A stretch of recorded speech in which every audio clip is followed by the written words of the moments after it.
This is East Asia Tonight. Good evening, I'm Lourdes. Tonight's top stories. Hundreds of thousands relocating as a super typhoon barrels towards southern China. Ragasa's passage lashing Taiwan and the Philippines with rains and strong winds. China introduces its K-visa to open doors for global talent in tech amid concerns about the U.S. president's $100,000 H-1B visa fee. Official campaigning starts for a vote early October to decide who leads Japan's ruling party, the LDP, with a chance also of becoming prime minister, the fourth in 5 years. North Korea's leader says he's open to meeting the U.S. president as long as Donald Trump sets no prior conditions on Pyongyang dismantling its nuclear weapons program.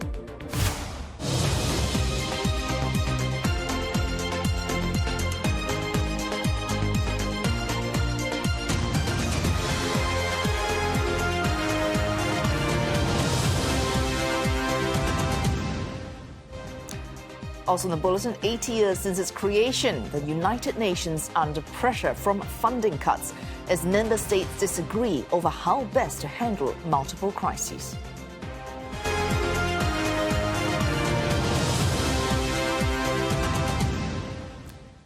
Chinese authorities are preparing to relocate hundreds of thousands of people from coastal and low-lying areas in Shenzhen as the mainland braces for Super Typhoon Ragasa. The storm is barreling through the Philippines with strong winds and heavy rains. At around 3 this afternoon, it made landfall on the remote Bambuyan Islands in the north, which is under the country's highest storm warning. The Disaster Response Agency is on full alert and all government agencies have been mobilized.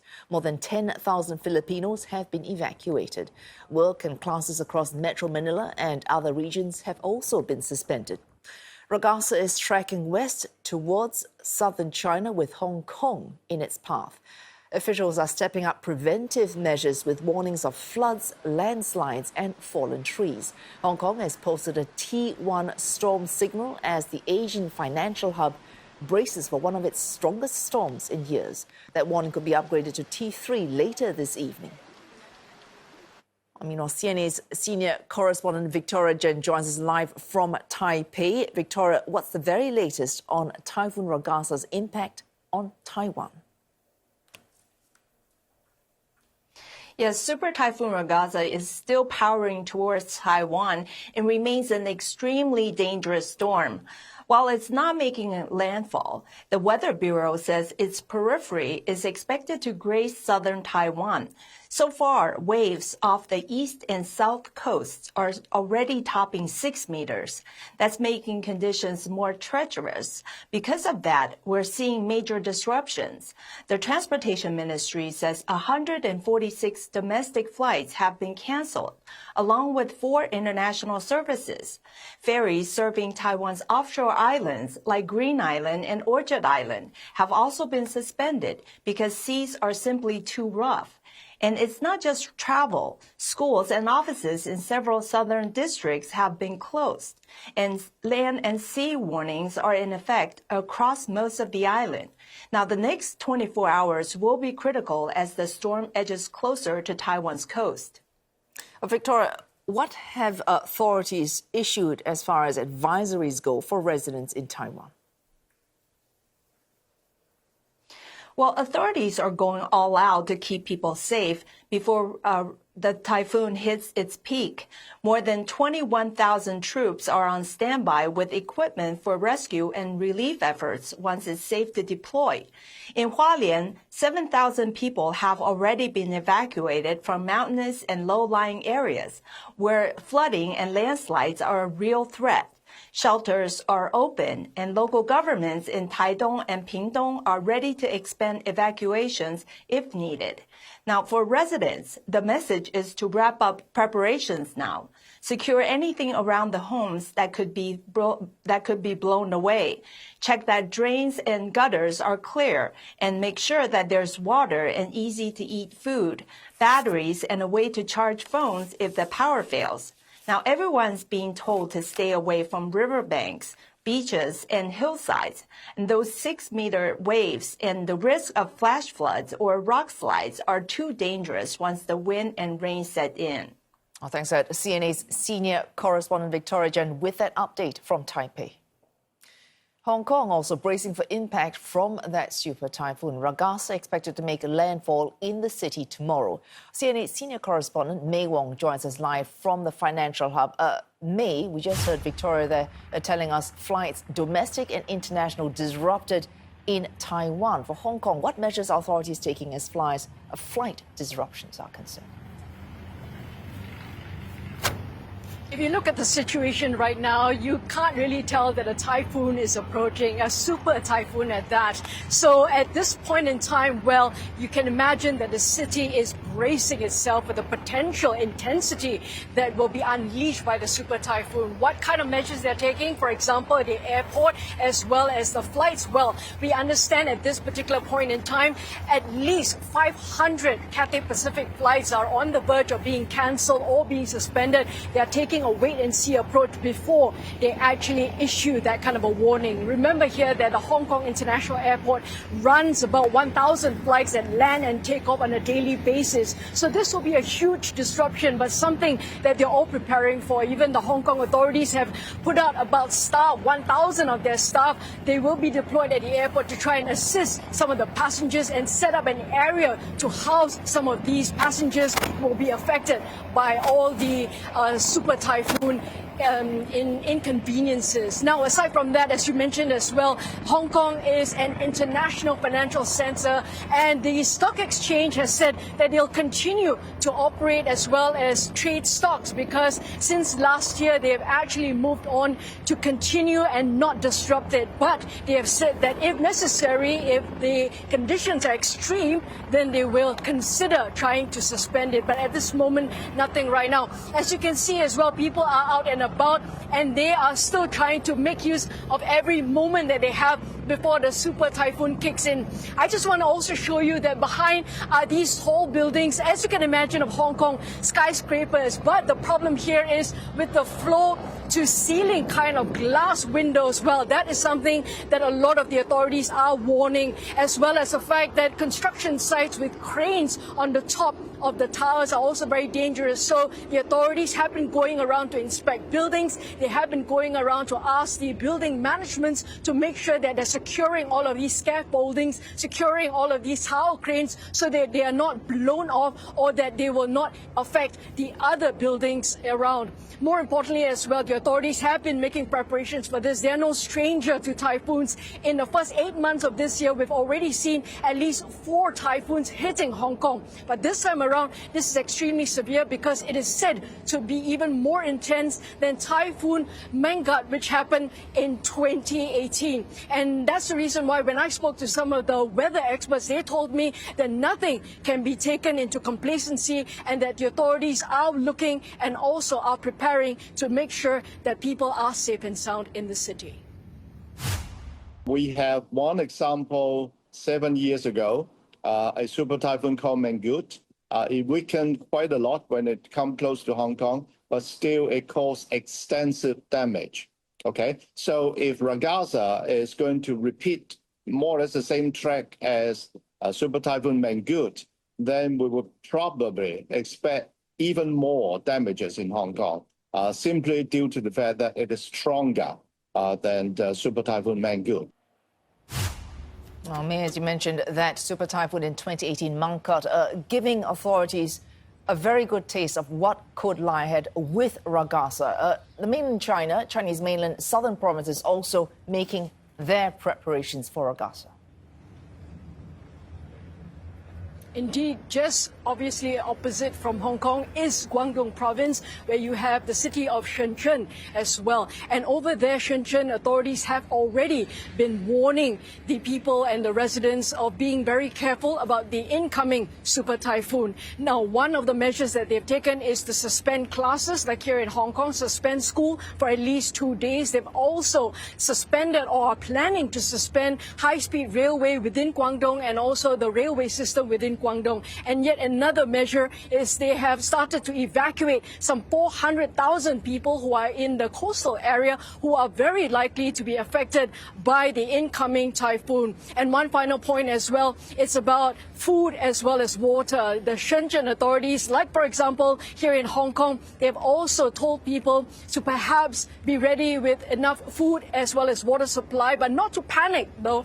That's an important point to take note of, but just to make sure that they are comfortable in their homes and also to stay indoors and not be outside taking selfies, for example, by the coastline.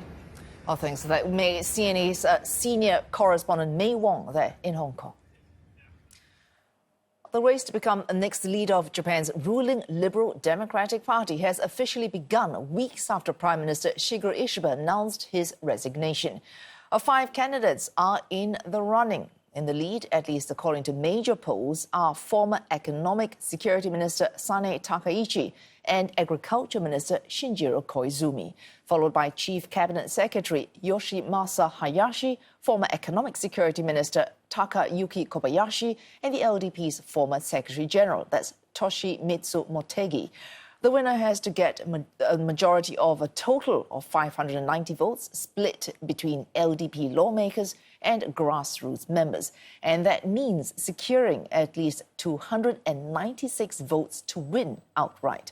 In the absence of that majority, the top 2 contenders will head to a runoff.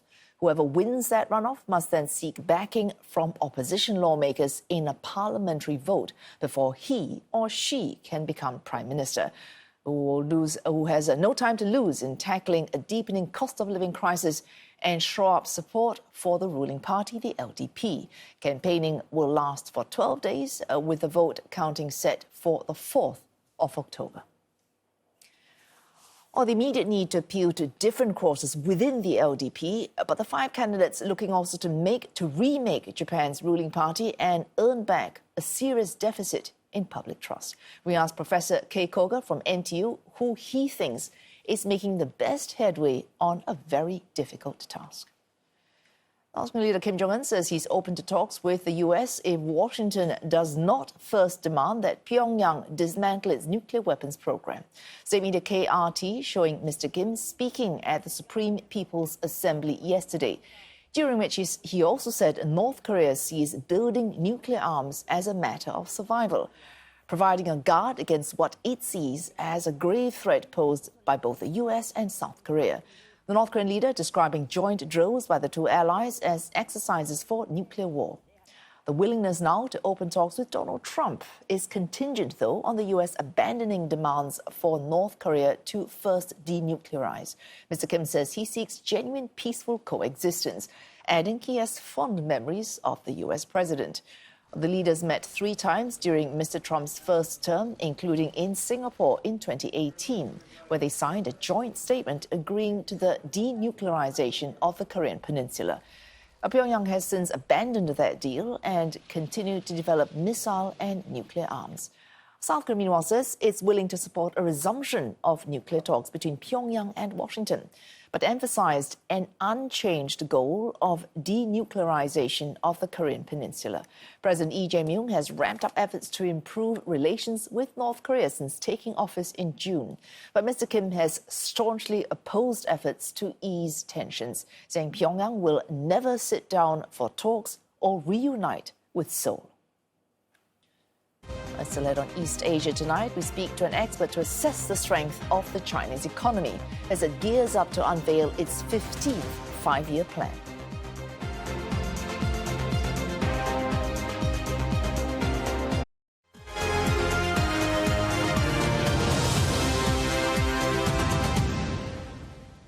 It's time for business news now with Roland Lim. Roland, trade is looking for policy cues from China's regulators. Right, you are, Wei Su. Heavyweights, including the People's Bank of China Governor Ban Gongsheng, giving speeches on China's achievements in the financial sector. As China gears up for next month's 4th plenary session of the Communist Party's Central Committee, global attention is turning to its next 5-year plan, the country's roadmap for social and economic development. The blueprint will set growth targets and strategic priorities as Beijing navigates slowing growth and rising tensions with the US. are set to be unveiled next March, the 15th five-year plan is now in the works, with top officials and economists weighing in on how China should chart its course ahead. Now let's get to CNA's senior China editor and senior correspondent, Olivia Seong, who attended the press conference in Beijing. Olivia, good to have you on the show as always. Despite signs of a domestic slowdown, monetary easing by the US Fed, now China has kept its benchmark lending rates unchanged for the fourth consecutive month. How did policymakers weigh in on this? That's right, Roland. We heard that China would be keeping its one-year loan prime rate at 3% and its five-year rate at 3.5%. China's central bank governor, however, not giving too much away in response to a question, saying that he could not answer specifically on how it will respond next, but that he could only speak to China's broader macroeconomic considerations, essentially noting that China has clear principles in place. One, to primarily focus on domestic objectives, and also, he said, to balance between internal and external considerations. He said that China has communicated this stance to the market very clearly, that China's monetary policy right now is supportive, and depending on China's economic data, it's able to employ various financial and monetary instruments to, one, lower the cost of financing, to boost consumption, enhance upward momentum of the economy, and to keep its renminbi exchange rate basically stable. The question then is, how is China viewing its economic data? We know that in August, we saw that China's factory output and retail sales reported their weakest growth in a year. And also, at the same time, we have seen easing tensions with the U.S., with a recent call between the leaders of the two countries. And in a China Daily editorial, it pinned it down to there being both opportunities and challenges when China is deciding how to act next, but considerations also including on financial market volatility also playing into considerations here. Roland. Yeah, those trade numbers are definitely closely watched. Any indications of priorities moving forward beyond the current five-year plan for Beijing? Yeah, the big question on people's minds, will there be more stimulus rolled out by the Chinese government as we close out the year? But again, China's central bank chief said that the news conference this time round would focus on reviewing policy in the medium and the long term, and not focus on short-term policy adjustments. The securities regulator also congratulated a journalist, saying that he got the last question in this once every 5 years news conference, given that the focus was on has been on China's 14th five-year plan, which ends this year, and looking ahead to the new blueprint that's set to be discussed in the coming months, charting out China's social and economic goals for the road ahead. But still, there may be some hints as to where China's policy decisions may be headed. Top officials gave a glowing scorecard to the last 5 years, saying that it has made comprehensive financial institutional reform that has struck a balance between stabilizing growth and preventing risks, citing how financial institutions have moved to support China's economic growth. If you recall, the central bank and financial regulators held a news conference in May announcing a plan to stabilize economic growth in just shortly after the U.S. Trump administration announced those Liberation Day tariffs. They also held a briefing in September last year, announcing a whole slew of monetary and fiscal policy measures to boost the economy following weak economic data that we had seen. But analysts have been mixed on whether more stimulus could be on the cards. Some of them say that the worst is over, but as China also is likely to achieve its growth target of around 5% for this year. But several key themes look set to continue into the next five-year plan. One, preventing risk.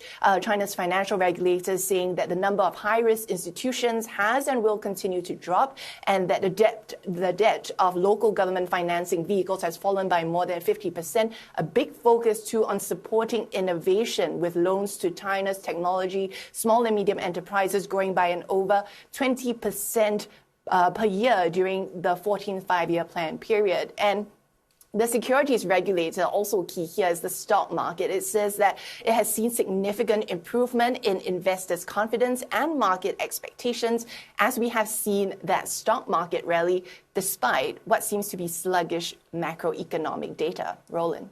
Olivia, thanks for that report. That was CNA's senior China editor and senior correspondent, Olivia Seong, live from Beijing.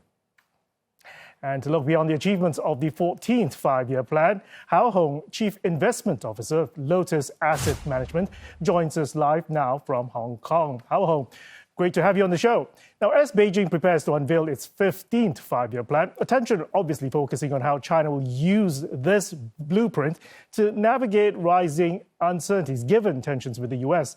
What key economic priorities or themes do you expect it to emphasize? Yeah, well, I think besides the international geopolitical uncertainties, which has to be dealt with, I think many of the five-year plan really is to focus on the domestic issue. There's a lot of challenging issues at hand domestically to be dealt with. For example, the retirement system, the pension fund system, the youth unemployment system, and the overcapacity issue. So many of them, we should see some concrete solution for the next 5 years. I think right now it's still early days, but we are expecting tax reform towards a consumption-based tax.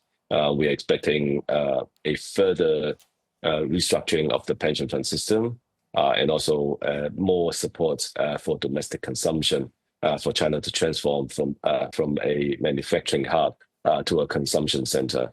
So I think there will be a lot of policy details that will be coming up in the coming months. Now, policymakers will likely aim for 5% GDP growth for the next 5 years.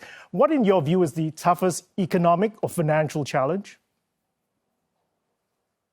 Yeah, well, I think it is the overcapacity issue that we're still dealing with, and also the very low consumption percentage as a percentage of GDP. That China has taken years to reform, but instead, we are becoming an even more investment-driven economy. So these are urgent issues that has to be dealt with. And also, there are very severe debt problem as well at the local government level. Even though since last quarter of last year, there has been a debt restructuring program for the local government debt problem, but it will be ongoing. It's not an issue that you can sort of deal with in one go. So for 5% growth into the next year, I think the plan would be de-emphasizing the 5% sort of a numeric target, and instead it will be focusing on the quality of growth. Speaking of the bad loans problems, how about progress that regulators have been making in trying to fortify the financial system? For example, preventing systemic crises or even protecting consumers? I would say that right now we haven't made much inroad in dealing with the problem. We're still seeing leveraging ratio rising across the board. Household leverage ratio is rising, and also the government agencies as well. So I think as a result, we're sort of, still confronting with such a severe problem. Since last quarter of last year, there has been some debt restructuring program that has been used to extending the local government debt tenure, and also probably issuing new debt to swap the old debt. So I would say that the total amount of debt that is outstanding, especially as a percentage of GDP, it is still rising. So I think it's a very challenging situation that we're facing. At the same time, China's capital markets have undergone significant reforms in recent years. Do you expect the 15th plan to foster a more vibrant, high-tech, consumption-driven economy? Yeah, I think there is a government agency meeting today, chaired by Wu Qing, who's the chairman of CSIC, and also the Financial Stability Bureau. Basically, in this meeting, they were talking about the importance of the Chinese stock market going forward, and also they don't see any huge systemic risk in the near term. I would say that Wu Qing has done a really good job. In the sense that since he's come to his position, we're seeing many investigations into improper tradings in the marketplace, and also many cases as well. So I think as a result, the Chinese stock market has been performing well since he's taking the role as CSRC chairman. So one would think that there will be more reform coming in the coming months. But given this era of strategic competition and decoupling from the US, what other signals might Beijing send to reassure foreign investors and their partners? This is sort of difficult to say in the sense that Beijing has repeatedly reassuring its neighbors that China's rise is peaceful, and also China doesn't seek conflict with its neighbors. But being such a significant geopolitical player in the region, I think it would be very difficult to sort of avoid a conflict of interest in the region.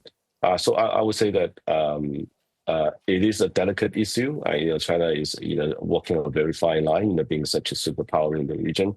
But I think so far, I think the Chinese diplomacy is being exported through the One Belt One Road program and many other aids programs that China extended to its neighbors. So I would say that overall, the relationship with the neighbors in general is well.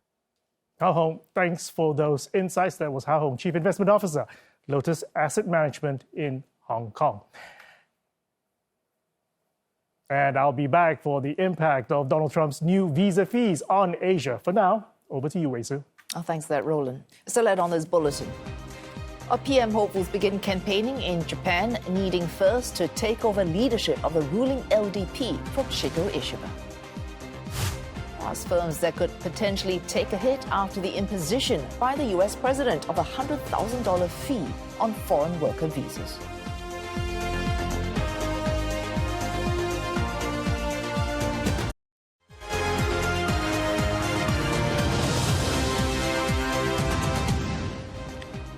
Oh, this is East Asia Tonight, and these are the headlines. Hundreds of thousands relocating to safety as Super Typhoon Ragasa barrels past Taiwan and the Philippines towards southern China. And China throwing its door open to global tech talent with its new K visa amid concerns about the US president's $100,000 H-1B visa fee. Our 5 candidates crowding the field as campaigning starts for the next leader of Japan's ruling Liberal Democratic Party. And to stay on these Japanese elections, the days ahead, Kei Koga joins us live from Singapore. He's an associate professor at the School of Social Sciences at Nanyang Technological University. Professor Koga, these 5 candidates, in the past, if they might have taken any position on anything that made them stand out, each one of them now is tacking back towards the center. Yes, that is true. I think that's because the Liberal Democratic Party, the minority ruling party, is actually lost their kind of political foundations, so that they will not be able to actually execute the policies they want. When they actually try to execute or implement the policies, they need to actually negotiate with several of the opposition parties. So that's why they actually step back and then try to soften their kind of policy edge, and then try to get their support from the opposition parties. So very quickly, Professor Koga, who are they appealing to when they send out these campaign messages? Your suggestion is that it's appealing to potential allies in the opposition faction.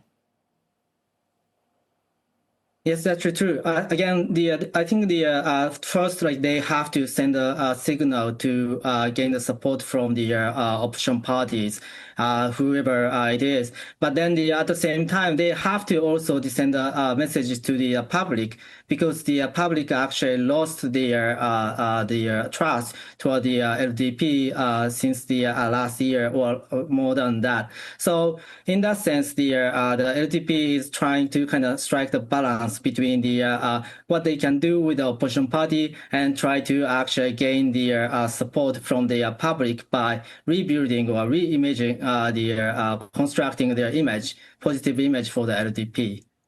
So that leads us to a rather unusual situation. So you've got, for example, the two at this point polling ahead of the others. That's Sanae Takeuchi and Shinjiro Koizumi. In one instance, the first instance, known for being a strong candidate, peddling back that strength and trying to appeal by being more accommodative, and someone that is seen as relatively left-leaning, progressive, reformist, Shinjiro Koizumi, now needing to project a much stronger image, both needing to appeal to a stronger base, both in the opposition, within the LDP, and potentially voters in 2028. Yes.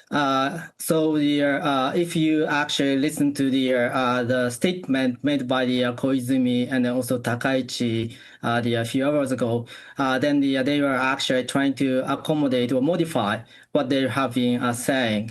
For the Takaichi, she actually tried to emphasize the importance of the other opposition party and also coalition party like the Komeito, and then she emphasized the importance of the refundable tax credits that the Constitutional Democratic Party pushes forward.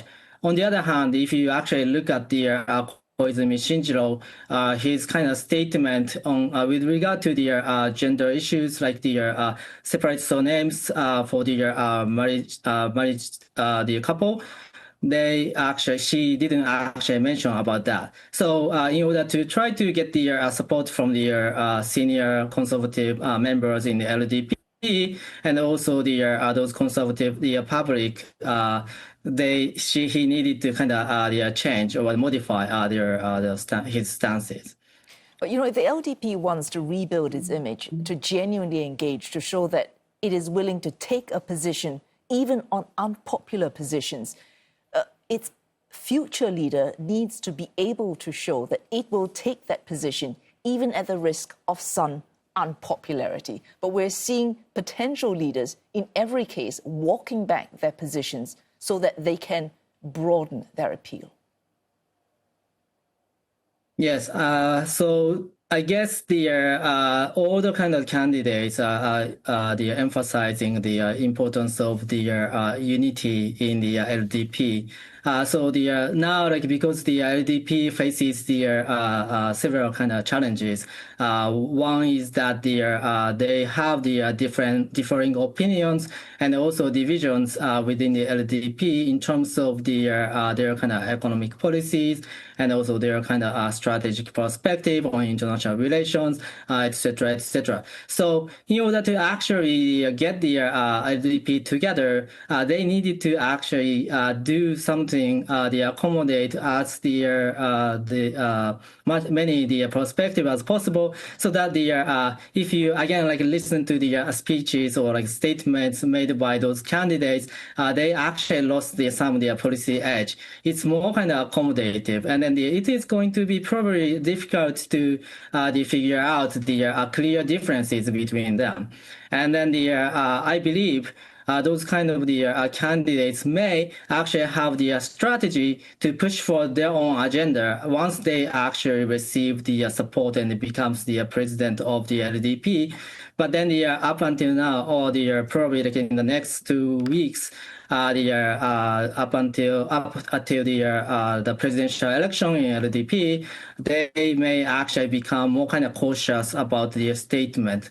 I think the emphasis is not like they trying to emphasize the importance of their kind of like the perspective. It's more like they are actually defensive kind of the posture to the media and also the public. A final question, Professor Koga. So we're not going to be seeing in this cautious 12 days ahead any real concrete policy difference between these 5 candidates? Final question.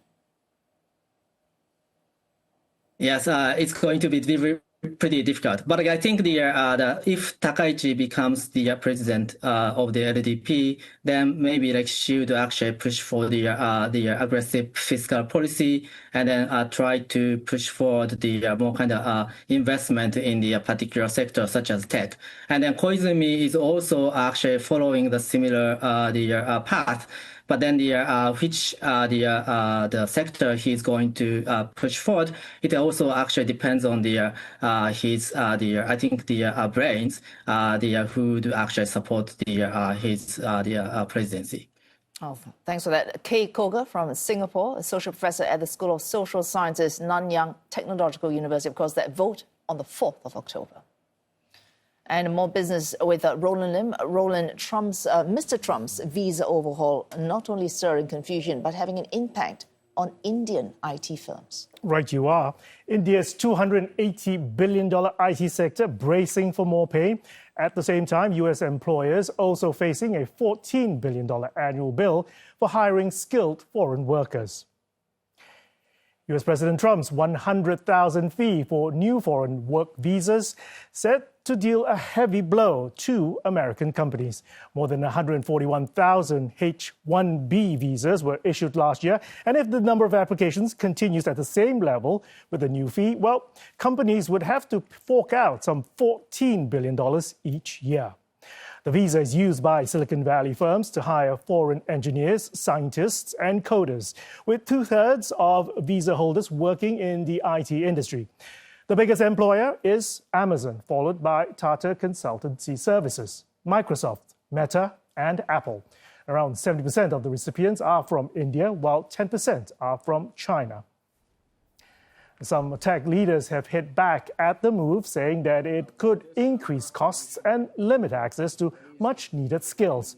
But others who support the restriction say the program needs to focus only on hiring high-skilled workers to allow more jobs for Americans. The new visa fee also threatens to upend India's IT sector's long-standing model of rotating skilled workers through the U.S.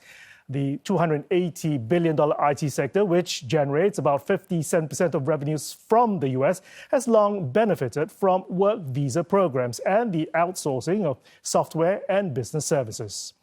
Economists have weighed in, with Citi stating the impact will show mainly from the financial year 2027, partly eased by more outsourcing to India and fewer students going abroad. Jefferies says that higher costs will wipe out H-1B profit, pushing firms to hire locally, to subcontract, or to shift overseas. Some analysts believe smaller IT companies may take a bigger hit due to a higher dependency on the visa compared to larger firms, which have reduced their U.S. exposure in the past few years. Market watchers say firms will now have to revamp pricing and choose between costly U.S. consulting or cheaper offshore work. The spike in the H-1B visa fee has sparked concern among international applicants. Now, China has announced a new visa category, the K visa, to draw young science and technology talents. Chinese Premier Li Qiang has signed a decree amending the regulation on the entry and exit of foreigners. Set to take effect on October 1st, the new visa allows holders to engage in exchanges across education, culture, science, and technology. It is said to be more convenient in terms of the number of permitted entries, validity period, and duration of stay, as compared to China's 12 other existing visa types. Now, Beijing said the country's development requires the participation of talent from around the world, and that China's development also provides opportunities for them. And that'll do it for business. Wei Su. And thanks for that, Roland. Still ahead on this bulletin. Britain, Canada, Australia and Portugal join some 140 nations in recognizing a Palestinian state, a move slammed by Israel and the United States. Singapore says it will reconsider its position on Palestinian statehood if the situation deteriorates in the region, and that includes if Israel takes further steps to extinguish a two-state solution.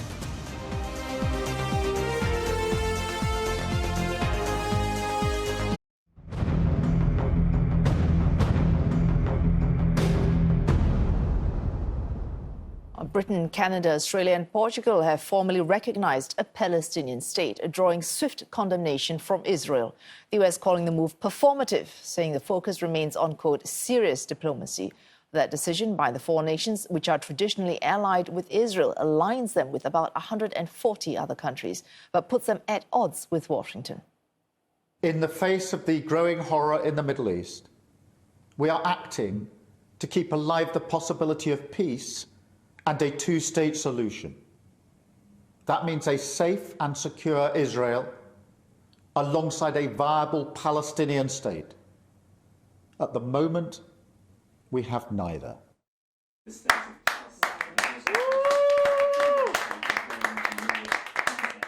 That announcement cheered by the Palestinian envoy to Britain, who called that move historic.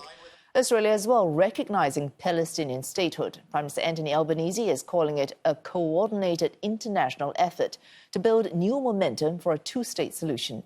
Canada says it offers its partnership in building the promise of a peaceful future for both sides, although London, Canberra and Ottawa have insisted Hamas should have no role in the governance of any future Palestinian state.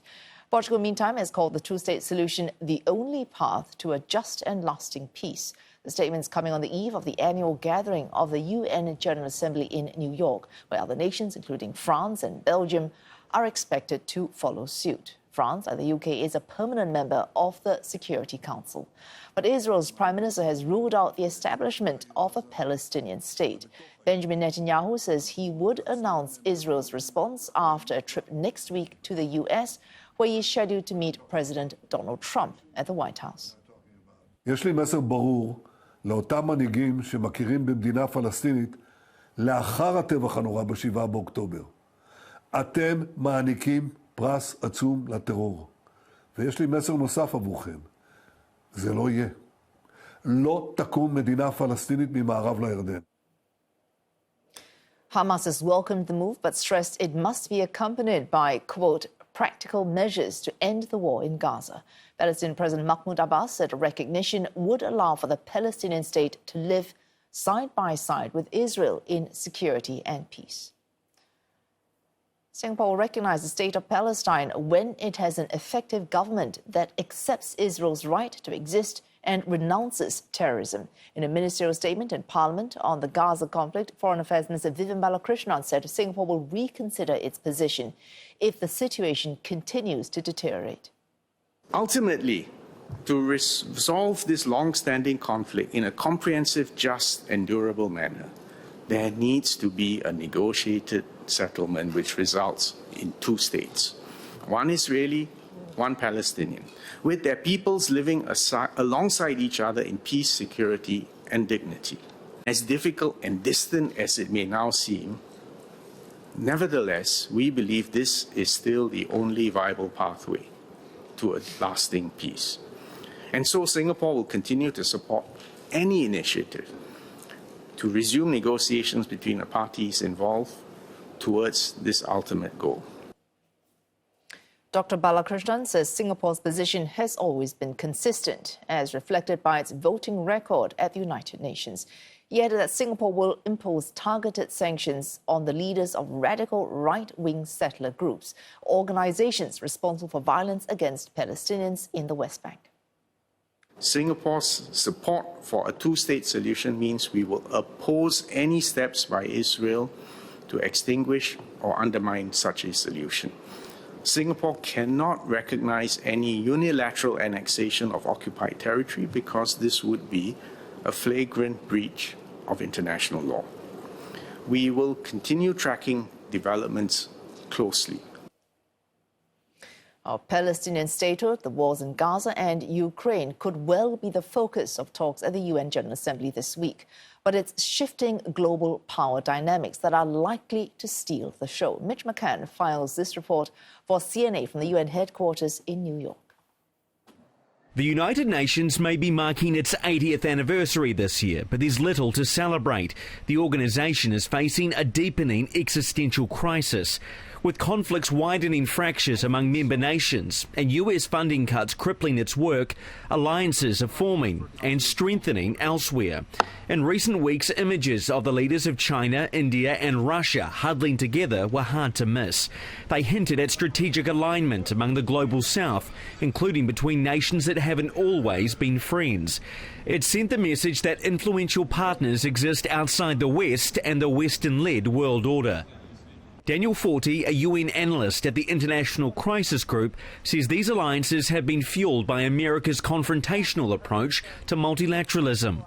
I think we're seeing the consequences of the U.S. withdrawal from the multilateral stage and really the movement towards a much more multipolar world where big powers and medium powers are pursuing lots of different interests and looking for partnerships and relationships where they can best serve those immediate needs at the moment.